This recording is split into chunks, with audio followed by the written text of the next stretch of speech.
Okay, so over here we're discussing 2x2 table, sensitivity and specificity. TP is true positive, FP is false positive, FN is false negative, TN is true negative. First of all, the equations, sensitivity. Sensitivity is equal to true positive over true positive plus false negative.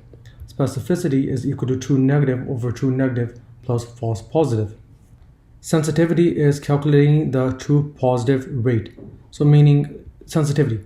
What is the likelihood that the test will show a positive result when the patient actually has the disease? Specificity is what is the likelihood that the test will show a negative result when the patient is truly disease free. This is why a sensitive test is used to rule out. So SNOUT means a sensitive test is to rule out a disease, while SPIN is a specific test is used to rule in a disease. Alright, so what does it mean when we have a test that is 100% sensitive? So that means there is 0 false negative and it will be 100% truly positive.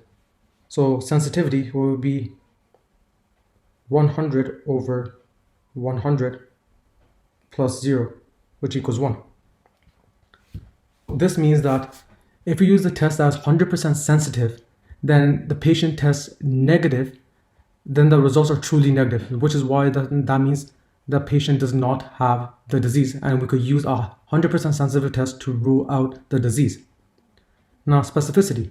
Specificity is used to rule in a disease. So if we have a test that is 100% specific, that means there is 0 false positives. There's 0 false positives, that means 100% is truly negative. So it will be 100 over 100 plus 0 is equal to 1. So this means if you have a 100% specific test and the patient tested positive, that means they are truly positive because there's 0 false positive rate. So that means we could use a 100% specific test to rule in a disease. Now, sensitivity is used for screening purposes, while specificity is used for confirmation. If you take HIV as an example, ELISA test is used as a screening method because it has high sensitivity, while Western blot is used for confirmation because it has high specificity. So pretty much when an HIV patient first comes in, or suspected HIV patient first comes in, we test them with ELISA first because that is a more sensitive test.